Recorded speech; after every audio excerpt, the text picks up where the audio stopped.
I don't know how many of you guys like How to Train Your Dragon, but my best friend got me this shirt and it's Toothless Holding Kittens and it's pretty great. But yeah, hi guys, it's Angela and I am ready to share with you my ambitious February TBR. So let's get into it. The first one on my list I know very little about, and that is The Red Knight by Miles Cameron. This book I'm reading because of the channel What Cass Read. They have a big ass book club where her goal is to start reading her large books on her shelf. And the book for this month is The Red Knight, and it's the first in a series, so potentially could be a series I really enjoy, depending on how I feel. But I wanted to join another book club to talk about books, so this seemed like the perfect opportunity. Book clubs for me in the past have been a great way to be exposed to some of my favorite series. The Winter of the Witch trilogy, that book I found just on a Reddit book club, so I'm hoping this could be really cool. So yeah, that's my first one. And the next one is actually from a subscriber's recommendation, and that is Renegades by Marissa Myers, as I try to make the reflection not so crazy.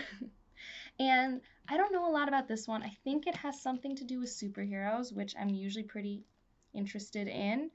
And she's also written a lot of other young adult books that people have really liked, and I've been trying to add more young adult to my TBR because they can be really nice palate cleansers with their writing style usually being a little faster paced. And I don't know, I do enjoy reading them when I do, so I like to sprinkle them in more often. And since someone recommended this, I mean, that's why I started this channel, so I got it from the library.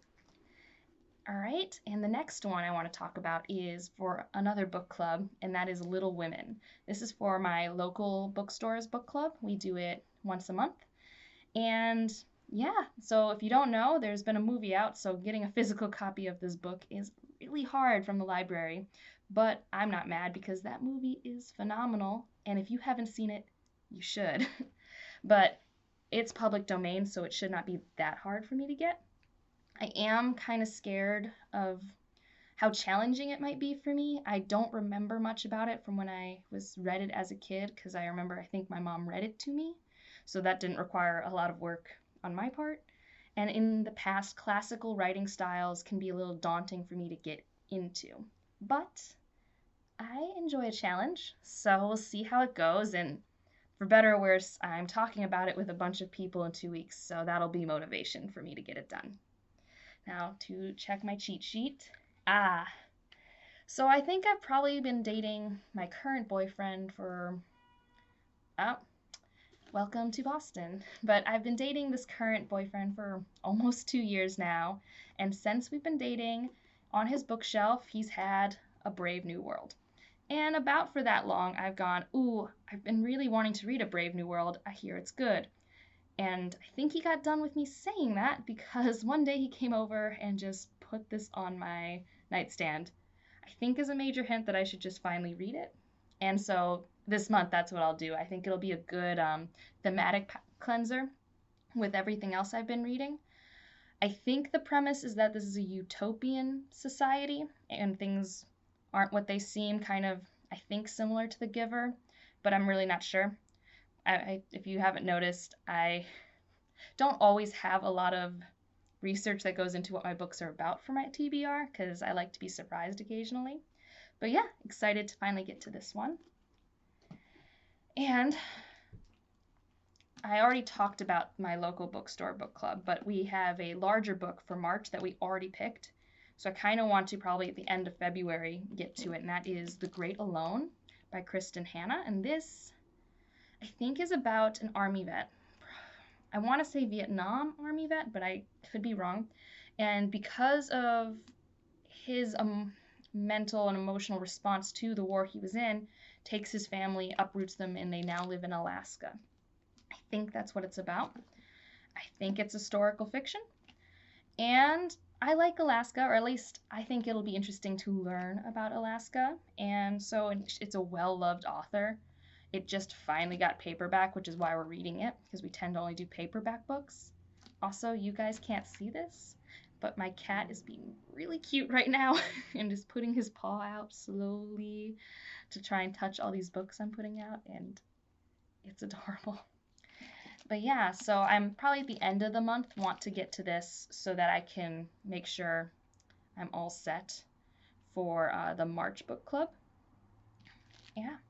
And so this one I'm really excited for, and I hope it comes sooner rather than later. But I just finished The Broken Kingdoms yesterday, and I loved it.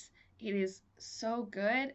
Like, I can't tell you much about it without spoiling the first book, but it was you have a woman who is blind who lives in this city, kind of a major city in the world, that is full of godlings, and these godlings kind of keep dying mysteriously.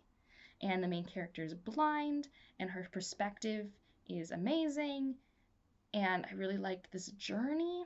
Um, to the point where I want to pick up the third book in this trilogy and just see what happens next. It's not like it was a cliffhanger, but it's so weird the layers I think N.K. Jemisin has been introducing in this series, and I just really want to see how she wraps this whole thing up.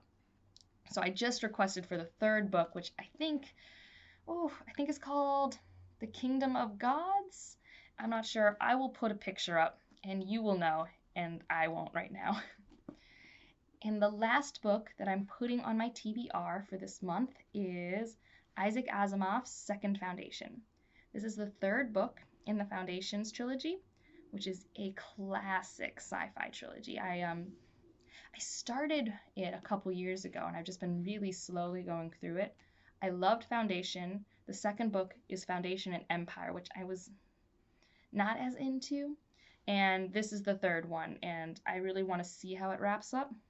The premise is you have, I forget what it's called, but it's basically imagine a sociologist who had amazing mathematics skills, like to the point where he can really pinpoint everything in history in each event. And this man predicts that civilization is going to descend into the Dark Ages. And to prevent the gap between civilizations being in the dark, like to lessen the Dark Ages time, he creates a foundation. And this foundation has to go through trials, and that's the first book. You're watching all these trials, and it's such clever thought experiments. And I just think the second book didn't have as much of that and showed its age. And the second foundation, the title's kind of a spoiler, but there's a second foundation that's kind of like the last resort. Because what happens in book 2, you need the second foundation to kind of save civilization's day. And I'm just excited because I want to finish more series than I start. And if I read this, I've finished a trilogy. So, yeah, but that is my overly ambitious February TBR. Let me know what you're planning to read next month, or if you've read any of these and you think they're good. I would like to know that. I mean, yeah, just excited to keep reading. I just got back from the library with all these books, so I don't know if you're like me, but I love to just sit down and read when I just get a fresh stack of books to get into. So, yeah, have a great day. Bye.